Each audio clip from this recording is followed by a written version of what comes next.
me. He called me overweight. He called me fat for like an entire summer. Right. He called me bone crusher, and he said I was going to have a heart attack, at an early age. He was mean. He said some mean shit just because I beat him in a foot race. I'm sure you don't. Like libel now. It seems like it's that's libel. Yeah, right. You're for being a slender dude, you're not like. I mean, you could lose a couple of pounds, couldn't you? You talking to me or him? Because I've never been called slender in my life. Your frame, you're a long person. You're not like a short, round person. Me? No, I'm 6'1". Right. He's thinner than he was in high school and stuff. It's true. Yeah, you can't rewrite history, bro. You're fat phobic, and it's okay to own it. I never said I wasn't. I'm just trying to cop you a plea. Why don't you sit up? Why don't you sit up? Let's start there. Let's see you. I see more of your map than I see your face, and that map's just going to confuse our American audience. They don't know what the fuck that is. Mr. Carmen San Diego over there. Yeah. It's one of those accurate maps that's supposed to show the continents the correct sizes. It's got Pangea, huh? Yeah. Got Pangea on there? Yeah, usually, yeah. That's pretty cool. Is this what we want to start with? It's nice to see. It's nice to see everybody. All Siberius, if you're out there, we watched your movies. It's Nate's fault we took so long, but we will talk about them. Excuse me. Oh, by the way, and Siberius isn't here. I watched Sinners because of that, and I thought it was bad. I didn't think it was racist. Whoa! I don't know, man. It was kind of like all over the place. It felt like different artistic directions were fighting with each other. I couldn't figure out who was directing it. Like, I felt like different directors were stepping in at different times. No, eventually, I want to come back to that. Please, okay. Let's do that, please. Yeah. It's just him as a director. He pulls from a lot of different movies, like a lot of directors do when they're fans of movies. Then they always want to do homages to things. See, for me to go further with this, I would have to go listen to Jason Whitlock and exactly what he had a problem with. And I just am not willing to do that. I'm just fatigued. I don't think anything he said was based in any reality that makes sense anyway. Okay, so we're back to LeBron James media, Trump media. This is exactly why I can't fit Jason Whitlock in. I'm already or Stephen A. Too much fantasy land, people not living in reality. Yeah, Stephen A. It's just like he's making his political push. Yeah, with friends like these, who needs enemies? I mean, this is the best. This is the best you got. I mean, no one can deny that Stephen A. is a flip flop. What did he say recently? I don't listen or follow Stephen A. at all, but what did he scream about this time? That's crazy. Oh, I'm just recapping. I know. Okay, so if we go back a ways, he was capitulating to Trump by telling Jimmy Kimmel to shut his mouth, and then he told what's her name in the Senate to shut her mouth, and then he apologized for both of those. So it's just like which is it? And he apologized. He apologizes to LeBron James, and then he comes on his own show and tries to pretend to talk tough to LeBron James, and while still saying, "Oh, you're still like the second greatest ever," which, by the way, is offensive to actual basketball fans. You're not winning points with real basketball fans by continuing to say LeBron's no doubt number two, but Jordan's my GOAT. They're just like polar opposites of each other. You can't stick them next to each other and have respect from actual basketball fans. So a couple of things. Eventually, Nate, we have to show you the clip of LeBron, quote unquote, stepping up to Stephen A. at a basketball game because it's actual comedy. It looks like the height difference is. It's right? No. Like, so I'm not doing it justice explaining it to you, but there's a confrontation, quote unquote, between LeBron and Stephen A. And it looks like an SNL sketch. It is so ridiculously scripted and bad and terrible. But what I wanted to say about Stephen A. AOH was, did you notice that the more he leans into politics, the further out from sports as a whole he is, and the further detached he is, and how nobody's talking about that? Well, two things. I didn't realize that Nate didn't follow sports. I didn't realize we were going to have to explain these things to him. So, like, Nate, you don't even understand why we don't like LeBron James or any of this stuff? I've hung around Speamer more than enough to know why he doesn't like LeBron. It's 2003, James. Baby. So I'm 2003. I tertiarily follow sports as a thing, but I don't sit around just watching ESPN and stuff like that all the time. If I come across an article and stuff like that, like, I know who these people are, I'm just not keeping up with it on a daily basis. Okay, so part two of that, you talking about Stephen A. Smith being separated from sports. This brings me back to first reaction that I had to him telling Jimmy Kimmel to keep his mouth shut and deciding what was saying, hey, you know, where's the joke and this and that and the other thing, and telling people how to do their jobs. And before I got into anything else, I was just like, Stephen A., when's the last time you talked about sports? Like, you come on and just like do your emotional rhetoric, your monologues. And I can't remember the last time he broke down a play in detail and explained the importance of a player in any specific manner, other than generalities of, oh, he's just so athletic and his greatness and it can't be denied. And it's just like, you haven't said anything. You haven't said anything that a politician couldn't say about an athlete. That's how generalized his analysis of sports is. Therefore, I just don't think he gets to tell a comedian how to do their job when he's a sports analyst that doesn't actually talk about sports, if you think about it. What is considered his main sport anymore? Is it basketball? Whose? Stephen A? Stephen A's, yeah. Well, he's all. No, I think he's trying to get into all of them, but I know he talks about football and basketball. Because he hasn't been able to report on football without branding himself as the Cowboys hater. He hasn't not been that for the last 10 years easily. And within basketball, he's only been famous for arguing with Kyrie Irving and then backtracking and then arguing with LeBron James.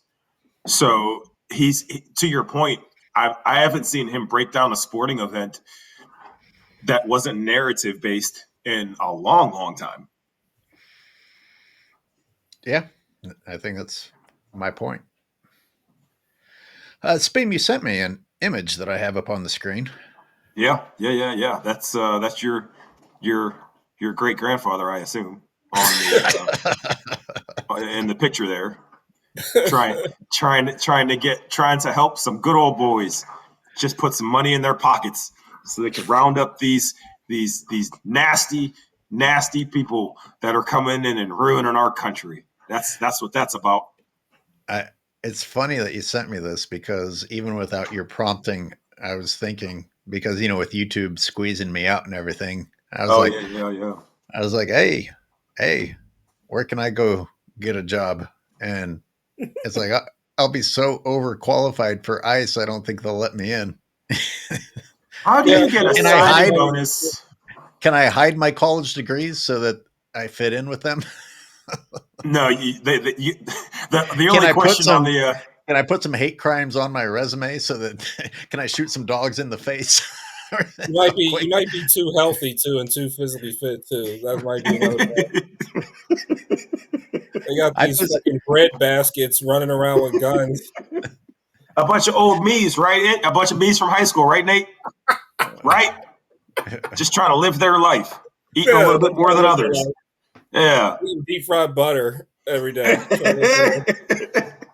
I think it's hilarious that the signing bonus is more than what a teacher makes. Yeah. Come on, man.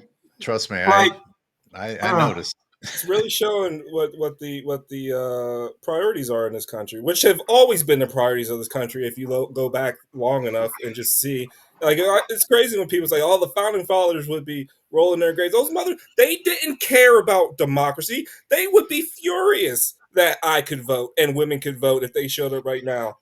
Furious. So to say that like everything happening now, the founding fathers wouldn't approve of, I take umbrage to that thought process. Umbrage. Well, yes. Why would you say you vote and women vote? That's the same thing. Oh my God. Congratulations for umbrage, though. Umbrage is a great word. Yeah, it's like a triple word score. Take all the umbrage you want. I'm such a lightweight. I've had like a drink. It's the founding fathers thing's very confusing to me. It is and it isn't. But look, I grew up in a small Midwestern white town, and American history was we were the heroes of everything. And you did not hear that Thomas Jefferson had slaves. When you see that when you read all men were created equal, even in a small Midwestern town. In fact, I think it strengthens my point because there hasn't been any social conflict that causes you to hate anyone. You actually think they mean everyone. Like, I actually thought that meant everyone. But then, and they also fought off England for religious freedom. But now that means one religion. So much so that Kash Patel, who is just one of the most embarrassing Trump dick suckers that there is, gets trashed by MAGA and just keeps his mouth shut. But when it comes to, hey, I'm going to go shut down the NBA, now I'm a hero. What are the priorities? I mean, do we want to talk about the gambling thing? I'm not saying that cheating sports and gambling in a cheating type of manner is a good thing, but like, how did this become an important issue for our country right now? I saw that at the gym about, like, is it Chauncey Billups and somebody else got for gambling? Yeah. This is so interesting talking to somebody who doesn't have their finger on the pulse of it. It's kind of refreshing if you think about it, because it's like it's educating somebody on what we think is crazy when we're so used to talking to crazy people who can't even wrap their minds around what we're trying to say. Chauncey Billups was one of them. Yes. Yeah, and I don't know exactly what everybody's guilty of, and there's still other names coming out. And I don't know if you listen to that press conference from the FBI, it sounds like they're going to bring down all kinds of people and bring down organized crime. Speaking, why does your camera keep turning off? Taking medicine. Huh? Can I take my medicine in peace without... That was very suspicious, loud medicine. There was no loud medicine. It was medicine. It was my medication. Why do you think that needs to be off camera? It was a lighter flicking, for one. Because the internet's forever. And let's just say, hypothetically speaking, I do happen to be the leader of the free world, or just some small dark corner of Pittsburgh. I can't have this coming back to haunt me. Nobody has that level of an imagination, dude. Do you know that there's politicians with text messages about who they want to kill, what they want to kill, and etc., and they still have their goddamn jobs? So this nonsense of this double standard that we always have to watch ourselves, or when these people do the worst shit ever and just get to walk away scot-free from it. Listen, you say all that, but do you not take precautions? It depends on the precautions. That's what I'm saying. Because it'll never be safe for me to think I can just operate openly, Nate, I celebrate your right to choose who you want to be with for the rest of your life, even though that just became a reality for you whenever legal. Never mind. See, I can't even say that joke without getting worried about getting canceled. See, well, now you sound homophobic for no reason. You're calling these types of things. I just said I celebrate it, but I just said I celebrate it. Yeah, you said it sarcastically. No, I didn't, and you can't tell me what's sarcastic and what's not. Oh, we have a homosexual on here with us. Oh, fuck. We're all getting canceled. It's over. Is this what is this recorded? Not on YouTube right now? No, it's not live. I didn't think so. Okay, are you going to Patreon with this? Yeah. Okay. I'm putting it into the Angry Old. I'll give you guys a copy. You can put it on your own channels. Yeah, thank you. But we should have some structure. If so.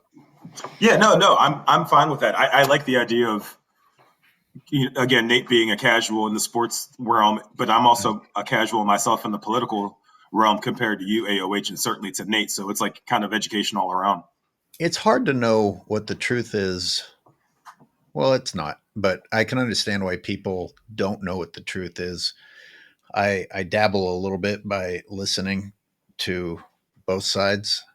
And, you would think if you turn on Fox News that this country's being saved from all of these different problems, that if you're being honest, you weren't aware that we were facing those problems yesterday.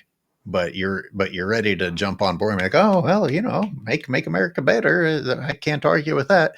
But, Trump just pardoned a guy who was guilty of like $7 billion in gambling fraud, while we're arresting NBA players for $7 million. And do you believe in it? Do you believe in it or not?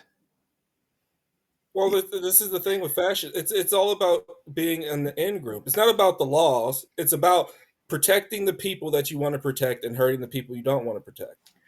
Even if what these gambling people were doing was vile and wretched, right now is when our country needs to absolutely crack down on the NBA. Right now. Well, so let me ask you a question to that real quick, AOH. Is that just the news that's dominating our news cycle, i.e., people that are into sports and politics at the same time? Or is this the main focus of the country? I'll leave it at that, the country. When the head of the FBI has a news conference, uses his own time to come out and brag about arresting NBA players, and he's making sure everyone hears about it. And he makes it sound like this is part of, protecting America. And yet, again, whether these people deserve to be arrested or not, you didn't know this was a problem yesterday. So stop acting like you're rescuing people. Yeah, nobody's getting rescued from stopping this. The only people getting rescued are gamblers who are probably angry that they potentially didn't get a fair shake in whatever their bet was because it was being manipulated by them in one way or another. But people getting manipulated by gamblers that's where United States of America is pretending to have morality and ethics now. I don't know. I think it's more like a dog whistle from them. Like, look, we're arresting more black people. There you go. Well, targeting the NBA. Yeah. That'll do it. You got a pretty high chance of success with that. When was sports betting made legal? What was that? Are you talking about the online sports betting and stuff like that? The whole DraftKings. Yeah, it's been like that whole thing. 5 to 10 years is when it officially started getting right. Out. So, and I think it's probably common knowledge that these guys, these players, I mean, they've been betting on themselves, betting on games, I'd assume their entire careers. It's just now it's legal for the public to do it. I would imagine that this is a quote unquote victory for the government, AOH, because yes, and Nate, you said it as well, we're arresting rich black men, but also we're stopping other people from getting money from by any means necessary, and especially if they happen to be black or brown. It's been I would assume sports betting's been a thing my entire life. It's been, been this way for decades. There's just there were bookies before it was illegal. Right. Dude, Tim Donaghy and the Kings Lakers thing was 1997. No, like 2001. No? 2001. Oh, okay. Yeah, you're right. 2001. That was the Mike Bibby hard foul, right? The bloody nose. It was more than that, but yeah, that's a good example. That was the game, right? I don't know why I said 97. That's crazy.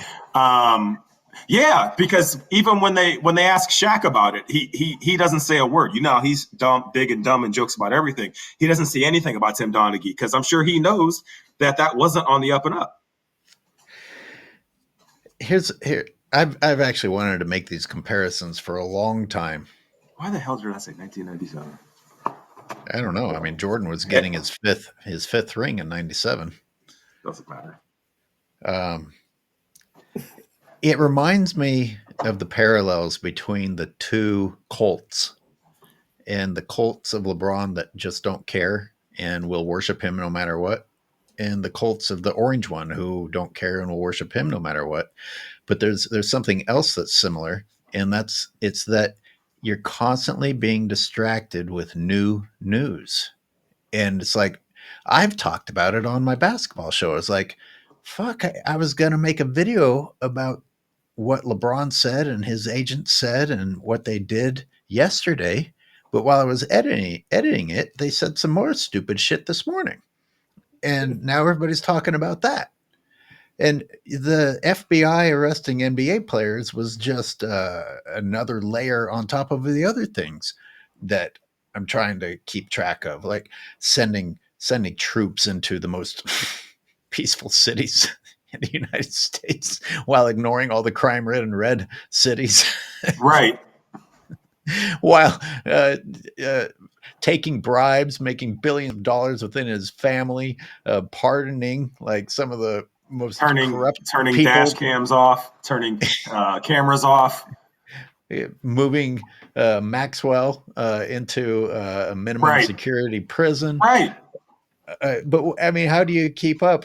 I didn't even get to some of the craziest. The Venezuela thing. Speaking, why? Hey, prior to these fishing boats being killed by the U.S. military, did you guys think of Venezuela as a major drug threat to our country? The way I see what's happening here is that he was talking to Volodymyr Zelensky about how they're going to hold elections after the war is over with Russia, and he was like, "Oh, if there's a war, I won't need to have elections, huh?" So, in my mind, he's up here shooting down Venezuelan boats in order to start a war with Venezuela, so he can say, "There's a war. I can't hold elections now," because even though there's nothing in the Constitution that says that, but nobody's living in reality, and they keep letting this idiot do. Why do we even bring the Constitution up anymore? I don't know. For what? Because nobody's following it. Nobody cares. Why do we even? Listen. Wait. Shelf that for a second. Okay. I almost went off on my. No, okay. I got it. Let me write it down. Constitution. Okay. We'll come back to it. Okay. What is that? What's that mean? Yeah, I don't know. So I'm gonna pretend like I know the way MAGAs do.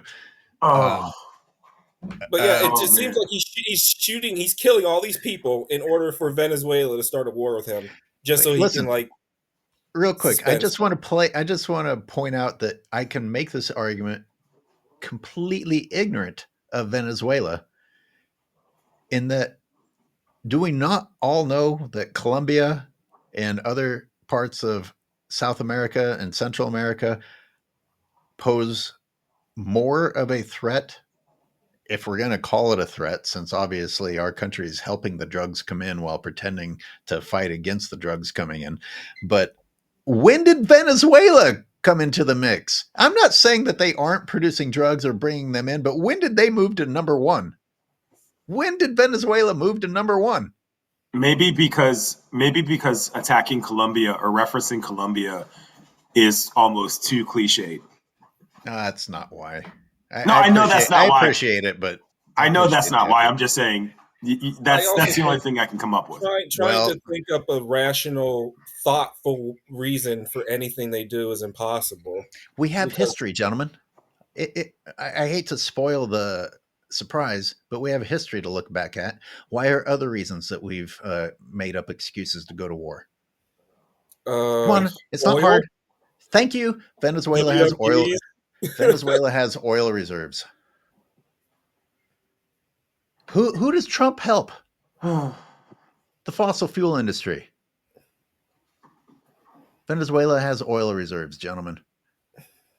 I mean, he already has or Qatar is already his puppet. So, or vice versa. I don't know how this relationship's working with them and Qatar, but they're full of oil. So if the answer is oil, he already that's already there too. So I don't know. Those who love money can never have money enough. If your buddies that helped you get into power and you had an agreement, again, this reminds me of the LeBron thing because everybody wonders, oh, wait a minute, how can LeBron be controlling the NBA? How can he be controlling people keeping their mouths shut? Is he directly paying them, or no? And we came to the conclusion, well, there's favors that can be done. You know this person, that person does this, and that person does that. All of a sudden, you have an analyst job on ESPN or something of that sort. An unearned one, by the way, a clearly unearned one. And another parallel, AOH, that I'm thinking about as we're talking is, so LeBron wanted to be inducted. He wanted them to start inducting players into the Hall of Fame, active players, right? I was thinking to myself, well, right. But I'm also thinking to myself, what's to stop Trump from getting a third term, even though every rule is against it right now? Okay, so we'll go to the Constitution and the what? The Constitution. I don't know, because we're coming back to it, okay. And because I said we would, and you helped us come back to it nicely, and I just want to point out the similarities again. That it doesn't matter what their idol does, they will follow it. But if it was someone else, they'd be up in arms. Can you imagine? Can you imagine anyone else right now? And the other thing is the backpedaling. Right now, about 50% of the idol worshipers are saying, no, he won't do that. And then when he flat out finally comes out and says, yeah, no, I'm going to do a third term, instead of continuing with, oh, well, I really didn't think he was going to. That's not cool. They're going to be like, well, there's nothing wrong with that. That's great. Yeah, that sounds good. Yeah. Why shouldn't he? I think Obama real quick. Imagine Obama. Obama should come out of nowhere right now and just say, I'm going to run for a third term just to see what the world says to it, just to prove a point. And they're not even smart enough to not get pissed off about it. Right, to pick up what I'm trying to prove. Double standard. Yeah. They should do that. I know he watches this. I know it's your second show, and I know Obama's watching your second Patreon show. He's on Patreon. He has to be. Yo, just run for a third term just to call him out. It'd be great. What do you have to lose? He could win. Apparently, maybe. Oh, he'd definitely win. But imagine maybe a fair election. Destroy the east wing of the White House. Imagine if Obama destroyed the east wing of the White House. That's wild. By the way, and we can include basketball in this because, like I said, I try to look at what both sides are saying just to remember how insane people are. So, as disgusting as what is happening to the White House is, not to mention, the amount of money it's costing, even if it was a good move in some way, right now, while the country's suffering, is not the time to spend on something like that. A $300 million ballroom to have elegant events while people are starving. This is the type of stuff that got people in France beheaded. We are well past that already. Thank you. And he's not even, and the gold part isn't even fiction. That's actually gonna happen. Listen, again, you sons of bitches who are making fun of us, criticizing it. Your fathers and grandfathers would have called Trump an FAGGOT if it was anyone else making a gold ballroom, something that looks like it's from the Baroque era of France, and you're building it in the White House of the United States of America. Conservative Republicans would be disgusted.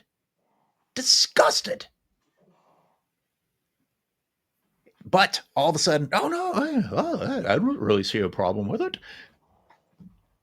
And Trump always says, he does, it builds the same. Everything has to be this weird gold terrible gold looking stuff with like ivory background, everything he does, every hotel, His the White hotel House looks like that. Oval Office, His the hotel new, looks just like that. yeah, all of it. Like he's like they were, oh, he's the best designer. How is he the best designer when everything he does looks exactly the same? Who the fuck says he's a great designer? This is The a rest thing. of his cult, the rest of his cult. God, He's the best businessman. He's the best negotiator. He's the oh best God, building person. Like, this is amazing. Oh, wait, are you sure you're not talking about him? Because talk about someone who has no problem complimenting himself constantly. Another LeBron James similarity. God damn, these two insecurities. Talking about people who don't exist, such as lots of people are saying that I'm yeah. the greatest. They've wanted this ballroom for 150 years. Who the fuck is they? No, he's just a narcissist. He has classic narcissistic tendencies all over the Yes, he place. does. Obama. Okay, back to the ballroom. And the flip side of this was them trying to put out examples that other people have done in the past. Renovations. This isn't the first time that the White House has been renovated, therefore it's okay. Guess what one of the examples was? Obama making the tennis courts multi-purposeable to play basketball also. You can compare this to a $300 million demolition of the And Obama just got him and some of his boys to just do that over the weekend.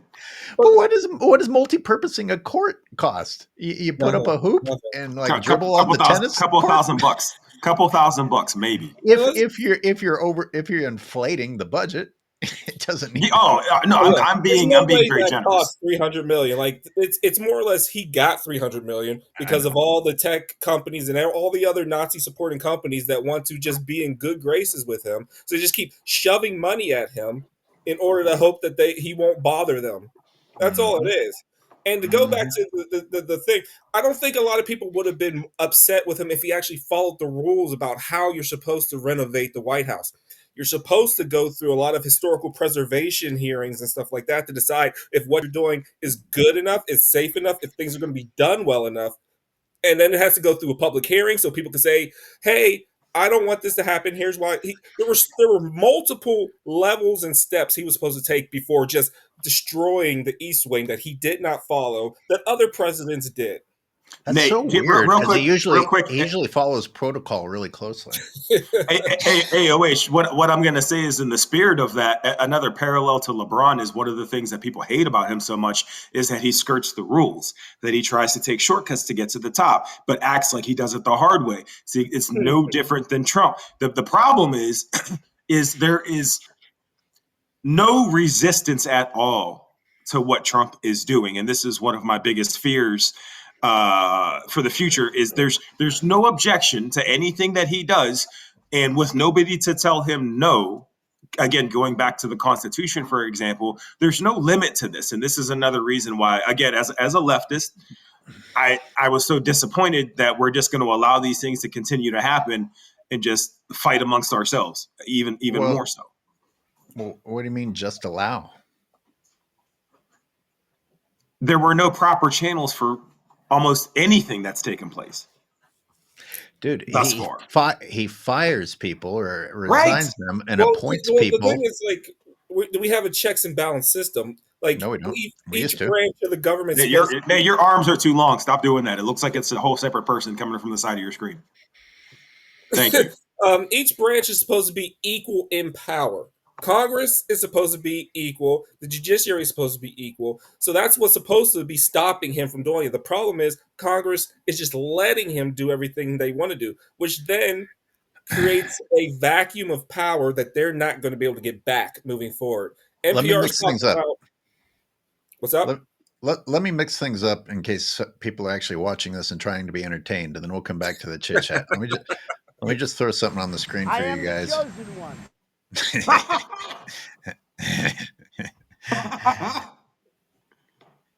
Trumpies, LeBron haters, don't pretend you didn't hear this. I am the chosen one. I am the chosen one.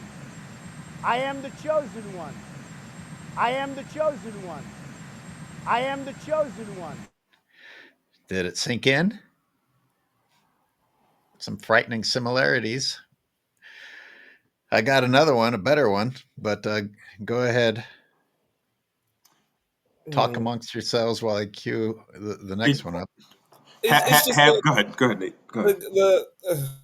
There's a history of Congress not pushing forth the power that they're supposed to have, which then allows the president to suck up more power than they should.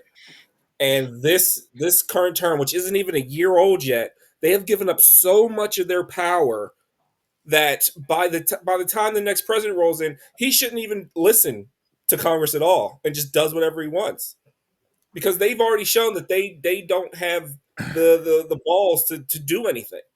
Yeah. Well, I wasn't really a huge Gavin Newsom fan, but like he's standing up to Trump and fighting Trump with his own tactics. And I got to tell you, I've become more of a fan than I ever used to be. And it's crazy when he's using that and they go like, he doesn't sound like that. Like, that's exactly how he sounds. Like, how are you going to say that? Oh, you're just mocking him. It's like, that's not mockery. It's just, it's exactly copying. God damn, the level of denial.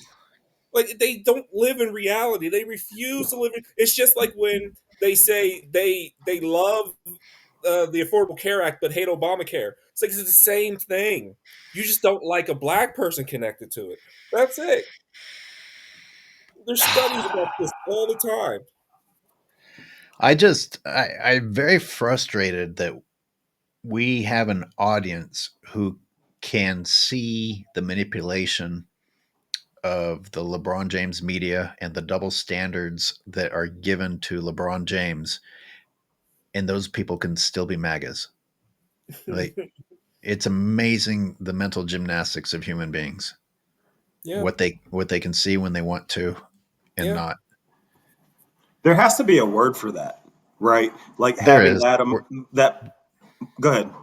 I mean, if you wouldn't have brought that up, we could have just skirted through it without having to admit that we didn't know what that word was. Thanks. What is it? I'm confused. Well, I don't have it ready, so you're making us all look like asses for bringing it up. Now you're yelling at minorities. You're no better than them. Let me. I can't wait anymore. Let me put this up. You're gonna love it. You're gonna love it. Okay. You mentioned the Bible. You've been talking about how it's your... Oh, yeah. I remember this. Okay. You mentioned the Bible. You've been talking about how it's your favorite book. And you said, I think last night in Iowa, some people are surprised that you say that.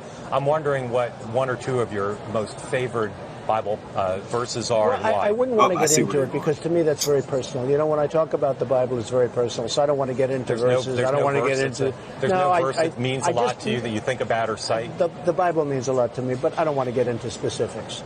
Even to cite a verse that you like? No, I don't want to do that. You're an Old Testament guy or a New Testament guy? Probably equal. I think it's just an incredible. The whole Bible is incredible. I joke. Very much so. They always hold up the Art of the Deal. I say my second favorite book of all time. But I just think the Bible is just something very special. Question. It's like walking into an interview to the game, but unprepared. It has been a lot of publicity yesterday and today about Godfather Part 2. Which is the scene or the moment or the phrase or the quote you like more from the movie?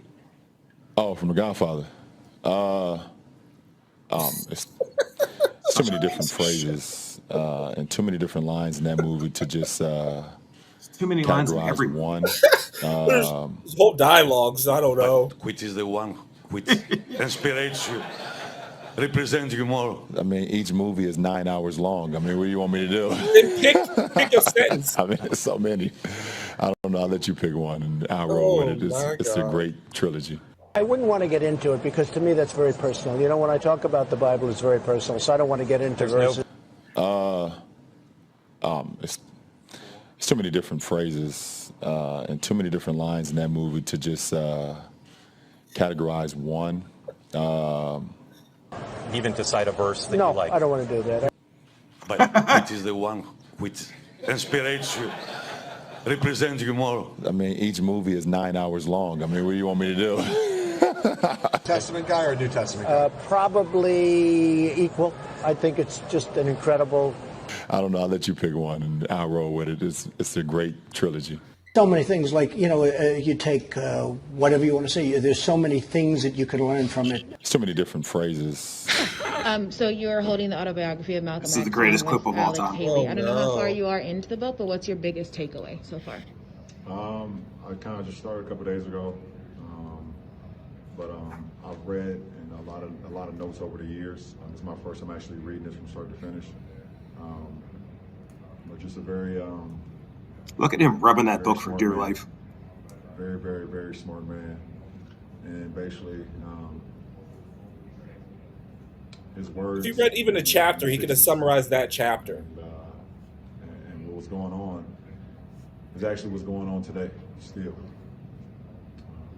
Him understanding how powerful the Negro can be. He used that word a lot. How powerful we are.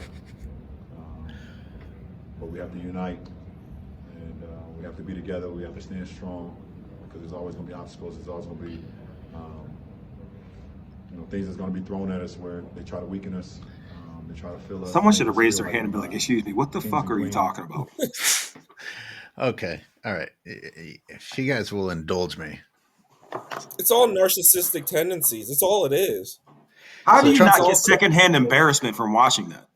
So Trump has switched from saying his second favorite book to his favorite book in order to help the nationalist Christians, who just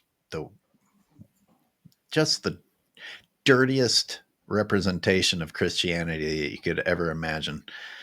But like Nate said, I think one of you guys said, well, everyone has thought when they watched LeBron James, how do you not have one fucking quote from your favorite book? And this would have been better if the words that LeBron said when he was questioned about The Godfather, which he supposedly, the reason this was in the media was because he supposedly watched it 6 times to mentally prepare, and loves it. And it's like, come on, man, you can't either just joke off and be like, listen, I'm sorry, man, I can't remember. I really like it and I enjoy watching it. But the blabbering, and then with the Malcolm X thing, you have to have one specific. You've got to have one specific. You can't say that Malcolm X was a great man and smart and that Negroes need to unite and convince me, because I could have guessed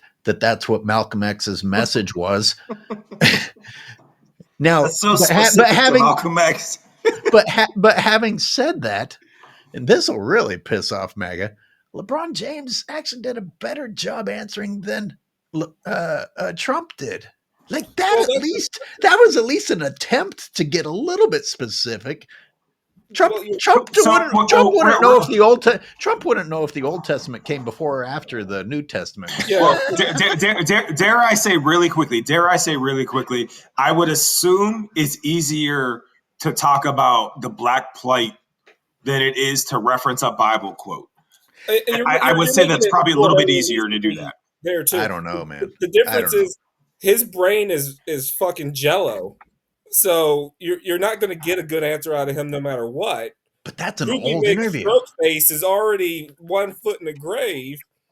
Like he's had at least one stroke. His brain's full of dementia. Everything's probably holes in it like Swiss cheese. Like you're not going to get any good answers out of him for anything anyway. Okay, it's good that you brought that up, because today he doesn't even finish sentences. He puts like 5 sentences into one, and nobody has a problem with that. He doesn't complete a single thought. He just moves on to another thought. But this interview is old.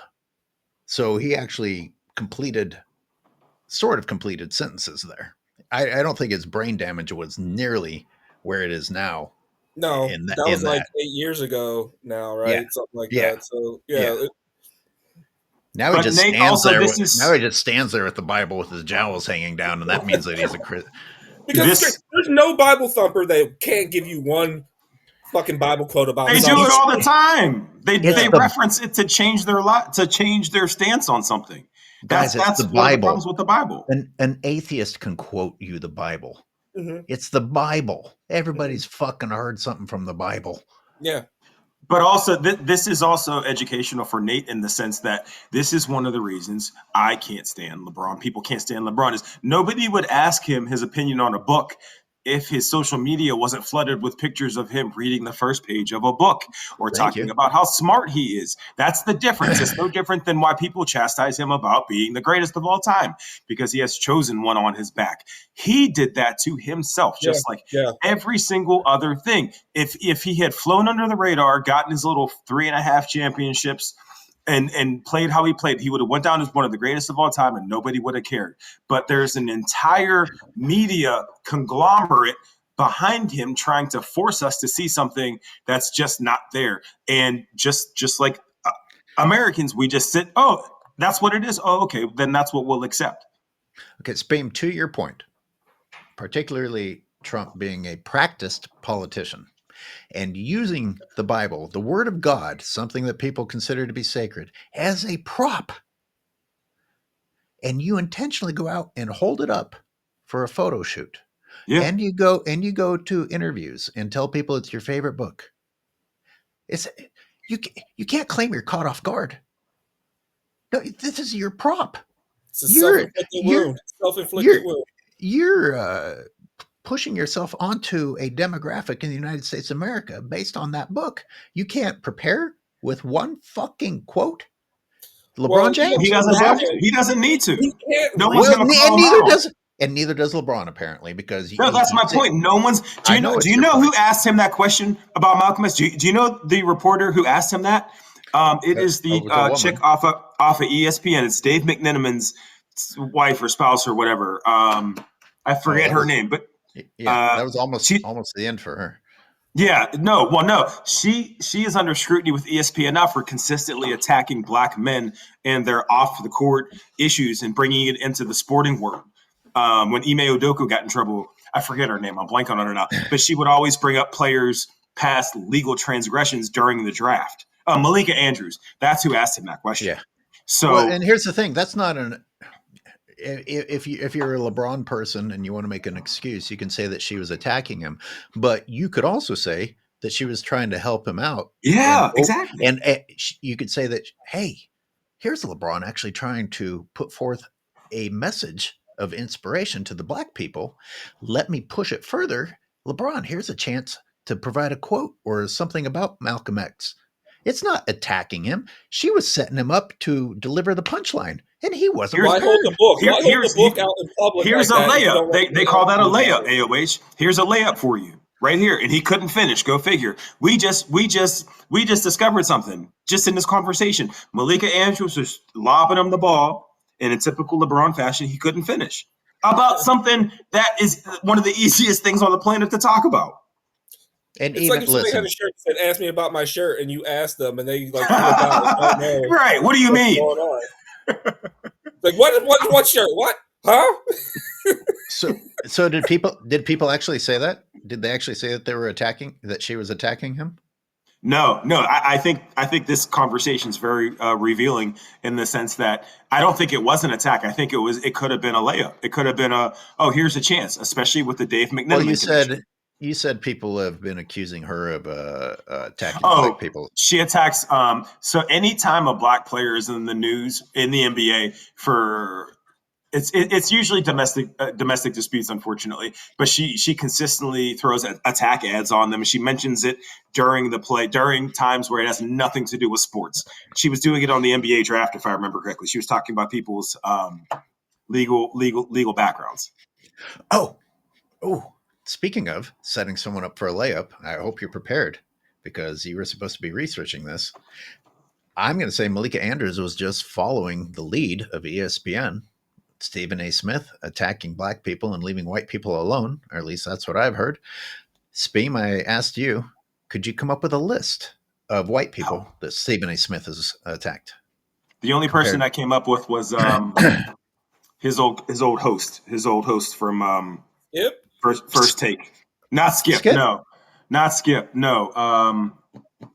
The one he replaced Skip, and he and Stephen A. went back. Max. Max Kellerman. Max Kellerman's the only name I could find that Stephen A. publicly had spats with. And that didn't happen until people started to say Max Kellerman was blacker than Stephen A. Smith. It happened on. I think Terrell Owens said it, as a matter of fact. I remember. And yeah, that's the only time I've seen it. He never went back and forth with anybody else, and that's why they call him Uncle Tom and Uncle Ruckus and all that stuff. I don't even know if a personal dispute counts, because if you've had a personal altercation with someone, then sure, whether they're black or white, you probably are going to have some words. But when you're talking about a third party out there and you're hand selecting a certain color, that becomes more suspicious than if you've actually, like, if I don't know Nate and I was just like, this motherfucker, but you and I have interacted quite a few times, and you and I could have a personal past. It wouldn't be that weird for you and I to have something to bicker about. But if I were to just go, oh, fucking Nate, and here's what I learned about Nate, and I left other people alone, then that's a little bit more weird than if you and I had a little beef. Well, yeah, you're talking about history. You're talking about judging someone based on their past, their character. We don't do that anymore. We just hear words out of people's mouths and say, oh, okay, none of that other stuff matters anymore. It's exhausting. This whole that should be the name of the show. Honestly, that should be the name of the show. Just a big long sigh. Just a big long sigh. Listen, this administration has taken the life out of me. I don't have energy for LeBron. Tired. I don't have energy for LeBron James. I mean, it's like it's like when Trump was in office the first time, the fucking Game of Thrones was still on, and I kept thinking, like, this is the difference between the battle for the Seven Kingdoms while the White Walkers are coming down are going to end existence entirely. Like, I don't have time to worry about LeBron James, especially when the type of cult mentality where you see exactly what you want to see is a direct reflection.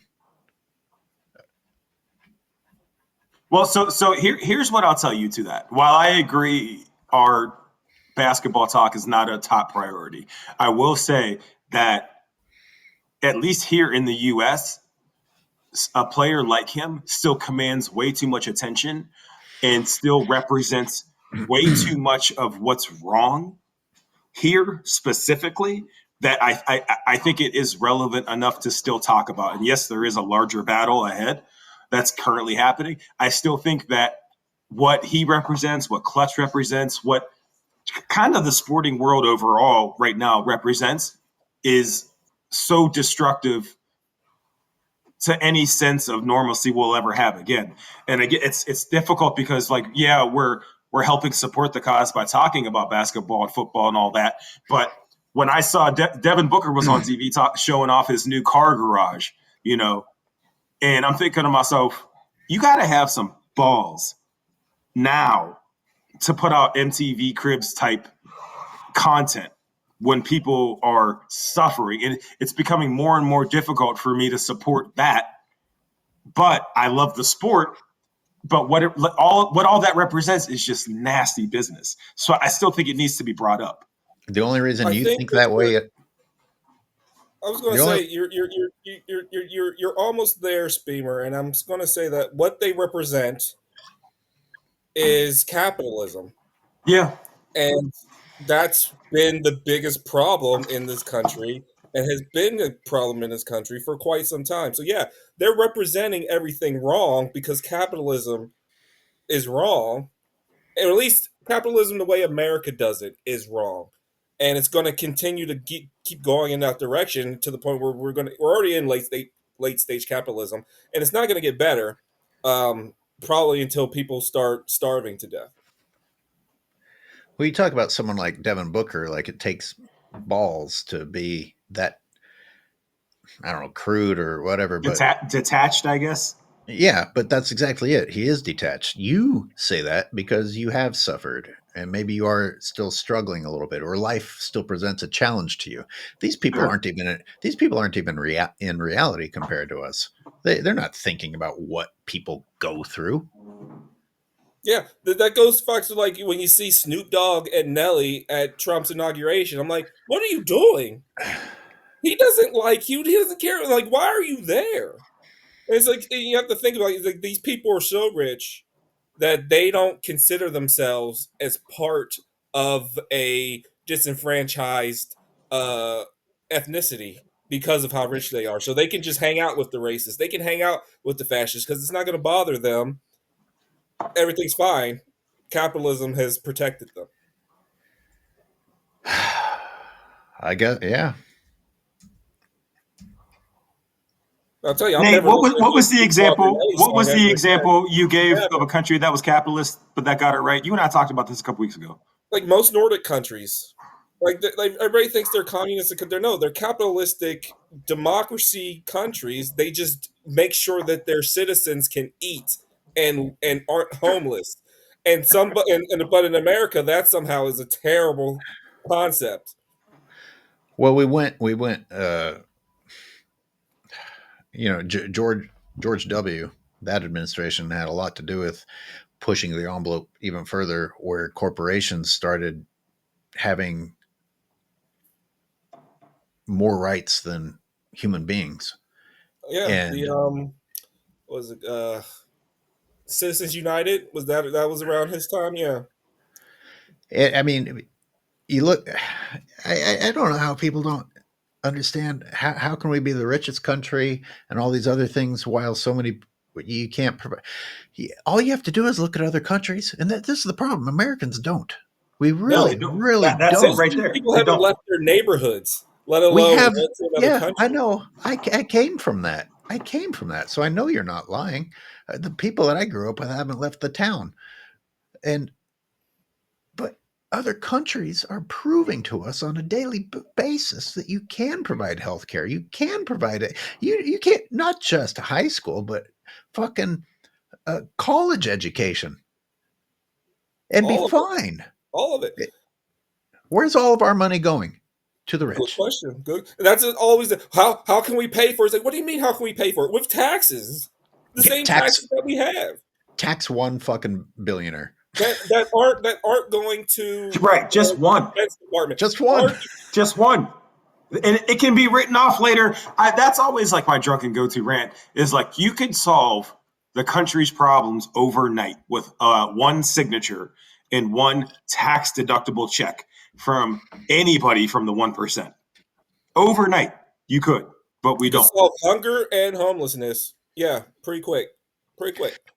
And what do we talk about on? Well, you haven't been on as many times, but I'm sure you've noticed the patterns beam. We talk about in the NBA how the behavior of these sellout players, these new podcasters, these analysts, shows that human beings only care about money, and that hey, look how many followers I have, or look what my bank account is. It doesn't matter how disgusting my behavior is.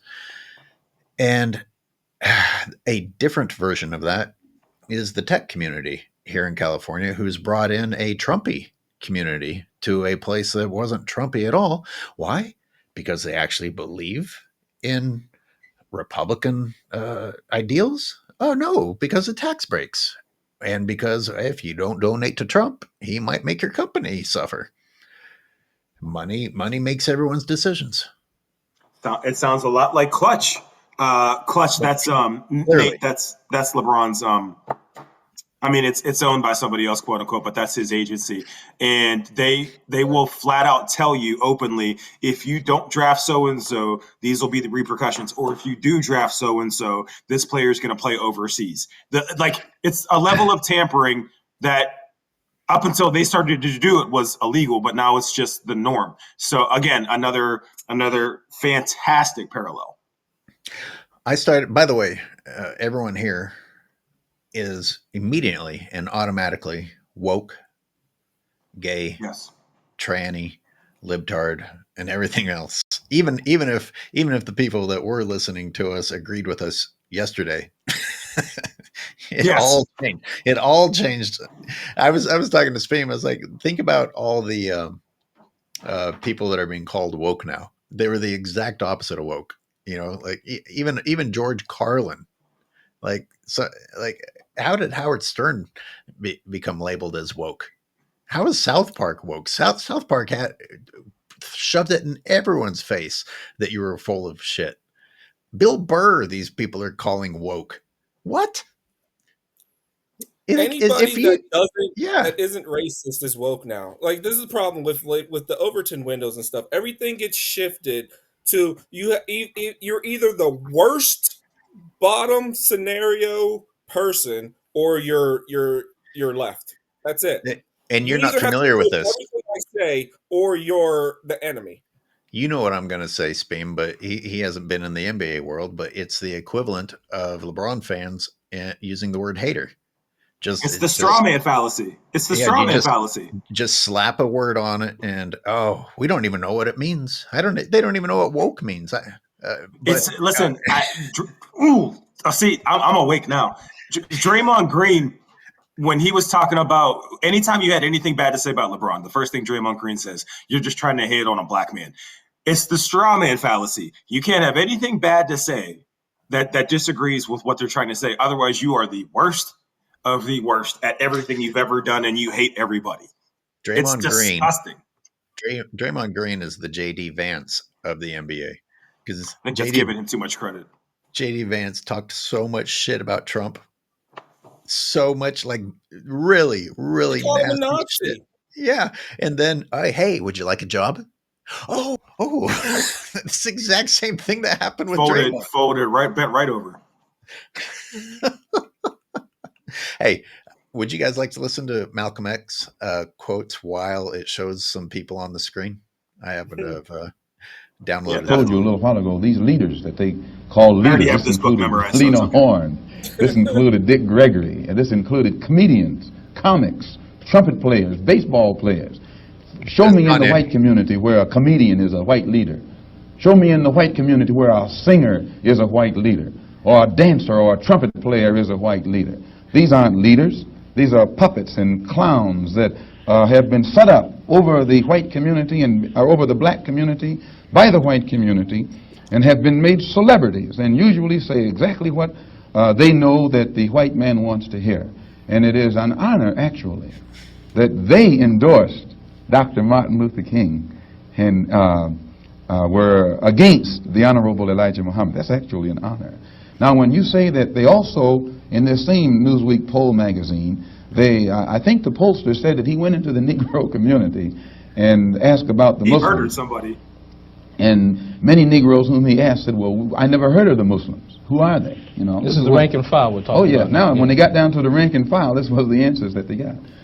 This is equivalent to the situation in Kenya during the Mau Mau uprising, when many frightened whites in Kenya, Africa, would go among the Africans and ask them, what about the Mau Mau? And the African would say, I never heard of them. And the same white man who would ask the African this question and very naively believe what the African said, when he went to bed that night, he would lose his head. And usually the one who took his head was the same African who told him that afternoon he had never heard of the Mau Mau. Except in the Newsweek poll, they used Negro interviewers. You'll find that oftentimes Negroes are as much on guard around Negro interviewers, who usually represent the bourgeois element of Negroes, as they are on guard around whites. Usually Negroes know that when this bourgeois Negro walks through the door, he is not doing something that he's initiated himself, but he's involved in something in which the white man is the absolute author of and has sent him to the Negro community for some information. And when they give that Negro some information, usually they give him the information that they want him to take back to the white man, because that's who he's going to take it back to. I forgot how much I hate Kanye until that thing came up again. He got so crazy so fast, and this just hasn't stopped. It's just been a constant roller coaster of to the bottom with him. He barely makes music anymore. Except that Hitler song. He had time for that. He had time for that. Do you know how many black people I saw in comments online saying, "Oh well, it's a bop." It's that beat's fire though. I'm like, what? Are you crazy? Right? Seriously, like what? So later on down the line, I do want to talk about AOH. I want to talk about manufactured consent from an educational sphere. When talking to Nate about when the players were allowed to wear shirts with pre-approved messages on them. about education and equal rights, and how they were all being touted as revolutionaries and heroes. It was that wasn't the bubble. That was the lockdown. Bubble. Was that the bubble? The bubble had a lot of that on the jerseys. Yeah, so they were all allowed to wear jerseys with messages on them that were pre-approved by the NBA. They could not wear the messages that they wanted to. And you had guys in a Walt Disney resort talking about how difficult it was during the pandemic and how hard it was. And by the way, this is during the lockdown. Your boy LeBron was able to leave, go to a party, and come back without having to face any scrutiny, even though it was directly against every guideline they set out. Somebody else got caught like leaving or sneaking somebody in or something. I remember that. It happened with a couple players. Because the whole thing's a joke. It's a joke. Mm-hmm. You know, Kanye got weird. Video, I find it funny. It was an old video, but the new video would probably have him like shaking hands with LT too, which is crazy. You're gonna have this dude that got assault. Like what was he was a sexual assault, LT, right? And he's going to be the one in charge of the kids' physical health program now. Well, I mean, Ray Lewis murdered somebody, and he was just on TV. He was just shaking hands with him. Yeah, it's crazy. Kanye obviously got worse over time, but I think the first sign that I noticed was when he called himself a genius, like back in 2007 or 8. And obviously, I mean, does that not tell you that he and Trump would get along well? I think most people say like he just lost it after his mom died, and I mean, man, he might. What year was that? Break. When was that? That was 2007, 2008. Yeah, give or take. And he did lose his shit, but eventually, but you know what? And you know, I've lost both my parents. It's a horrible thing. You can't. I don't know. He could just be crazy. It's just it's not a good excuse. That could have happened. Yeah. It's like what the Joker said. Everybody could be me with one bad day, right? Yeah. Well, take a note on what you want to come back to. I'm Please don't tell me what to do. Okay, don't bring it up in the next show then. I'm trying to give you I just said don't. See? You remember your place. You may be the pale black man, but you're still a black man here. You do what I say. I forget. What did you ask me? See, I already forgot. What did you ask me to write down? You wanted to come back to something about Kanye, I think. Oh no, manufactured consent. Oh, okay. Manufactured consent. Okay, but we did an hour and a half, and I got to go do girlfriend and play with the dogs. My version of having kids. So we got an hour. Absolutely. We'll do another one of these. If they go too long, no one's going to watch it past the first half anyway. But good for a show. Good for Absolutely. a show. Absolutely. All right, cool. Yeah, if you can send me this so I can put it on my channel. Nate, if you want to as well. I mean, why not, right? Yeah, I have a channel I can upload things to. Yeah, I'll WeTransfer it. By the way, for the record, you haven't even downloaded anything I've sent you in the past that you said you wanted, Spam. It tells me. Yeah, the app tells me. That's an that you haven't. There's some kind of Wi-Fi issue there, I think. Yeah. All right, gentlemen. I'll see you on the next one. All right. I'll talk to you guys later. See you.